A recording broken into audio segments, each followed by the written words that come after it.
but I am going to use the word in-group, out-group.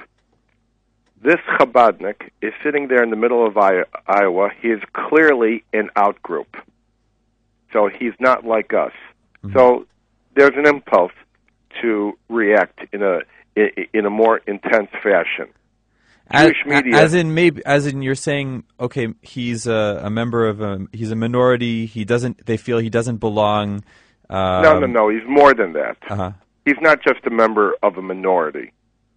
He dresses different. He looks different. He talks different. He wears a bigger hat. This guy is not. This is a Chabadnik. He's not in Brooklyn. He's in the middle of Iowa. So let's get real. So if it was a Jew who dressed like an Iowa farmer, that would be one thing. But if we're talking about a guy who dresses like a Chabadnik and he's an Iowa farmer, that was too much for the powers that be. Yes, except he was an Iowa butcher, not a farmer. So he's an out-group. Now, he could have also been another form of out-group, but he happened to be a Chabadnik. So he's an out-group. So naturally, the people say, this does not reflect our community standards. We're not going to let these people, whoever these people are, come in here and do this kind of thing. Mm-hmm. We're angry, we're unhappy, and we're going to take action. Does anyone rise to his defense as a co-religionist and ask for fair and equal treatment? No. Why? He's committed a bunch of crimes, allegedly, and here's the reality. Slaughterhouse is not pretty. When you, the act of kosher slaughter is very unsightly. No one wants to see it. Everybody thinks that electricity comes from the wall socket, and they think that kosher meat comes from the back of the supermarket. That's not how it is. So we have a very unsightly process here that a lot of people brought pressure about, including people for the ethical treatment of animals and the unions. Don't minimize the unions here. Mm-hmm. And the unions have a great deal of say-so in this matter in terms of their influence. So the point is, he was an out group. He got a disproportionate treatment. The disproportionate treatment was green-lighted by his own community, which did not rise to the point of asking for similar and equal treatment, and was further green-lighted by a Jewish media. I'm not going to mention any names because I write for all these guys. A Jewish media that took out after this guy as though he was Satan himself. Now, this man has expressed regret in the courtroom for making mistakes, and I read here that his wife also said yes, he's made mistakes. The allegations initially, the charges initially had to do, not the charges, but the investigation initially had to do with misuse of foreign workers. Could it be that this is one of those cases where they couldn't actually prove something, but they knew it, so they pegged it on financial No, you've got charges? It wrong.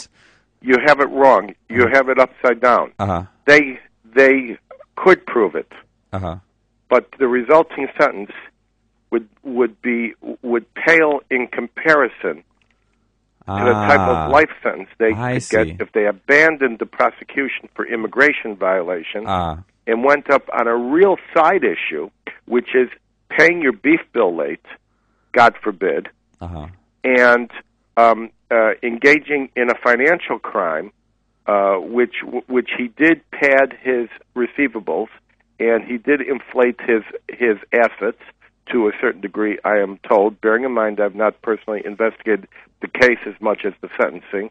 So as a result of paying his bill on time, but based on an inflated assets profile, he's now committed a federal bank fraud. Federal bank fraud, the sentence of which is pegged to the amount of money lost. Once you push a guy over the edge by making it impossible for the family to continue to running the business, not accepting good bids for when the company is about to be bought, and other things. Now the company goes out of business. Were it not for the government prosecution, in the intense way it occurred, the company would not have gone out of business. Now the bank puts aside the $21 million that it made in sheer profit and says, now we've lost a lot of money, $24 million in this line of credit, and now he's sentenced to life. The mere fact that in this day and age, the U.S. attorney would call the cattle suppliers and ask them to calculate how much money they lost in interest on the fact that their bill was paid 3 to 5 days late must give you an insight into the mindset of this prosecution. And by the way, I'm pro-prosecution. I'm the man who wants to lock him up, but I want to lock him up fair, and I want to lock him up equitably, because when you can do it to one, you can do it to all, and that's what this is about. Now, what is going to happen now? Is this guy really going to get a life sentence? Yes, he's going to get a life sentence. There has been a massive campaign of letters to the judge. There has been a massive public campaign. The public campaign has been mischaracterized as being a secret behind-the-scenes campaign. It's kind of hard to be behind the scenes when it's Facebook, Twitter, and the mass media.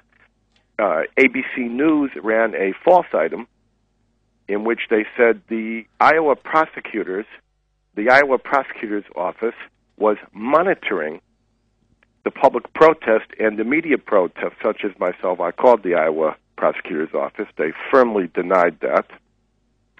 So the judge, instead of rendering her opinion last Wednesday, Thursday, and Friday, as was scheduled, has decided to take a 3 to 5 week adjournment and contemplate what the sentence should be. Well, why is that being done? In my opinion, based on the historical precedent of this judge, who has been known to give extremely long sentences for all types of infractions, I believe that this judge will take 3 to 5 weeks to let the heat go down, to let you and me forget about this issue, which is very possible, and then to give the appearance that she has now given a well-considered sentencing rule. And then in 3 to 5 weeks, when she does rule, I believe she's going to come across with 15 to 25 years. And I believe it's going to be closer to 20 to 25 years. Now, that's in spite of the fact that there are numerous jurists, from Ken Starr, who's not exactly a liberal, to Janet Reno, to Alan Dershowitz, to Ed Meese, cutting across all sentencing philosophies, cutting against all conservative, liberal, Democratic, and Republican administrations, from U.S. attorneys, from eminent law professors. All these people are piling on, saying to her, we believe you are being disproportionate. Now, one of two things is going to happen. She's going to buckle. We're speaking of Judge Reed. She's going to buckle and understand that she has made a boo-boo here, or should not make another boo-boo. The problem with that is going to invalidate her sentencing philosophy on dozens of other violators. And if you go to some of the sites that I have gone to, there are attorneys complaining that she will give 15 years to a kid for being caught with drugs. So she's either going to buckle, which I don't think she will do, or she's going to let all of this pass, feel that she's been attacked for being the kind of law and order judge that she is, and will go ahead and give not a 45-year sentence, as the numbers indicate, or a 40-year sentence, but a 20 to 25-year sentence. Isn't that anyhow the equivalent of a life sentence? Going to happen, and then you'll be calling me and saying, Mr. Black, what do you think about the lifetime sentence just given to Mr. Rubashkin?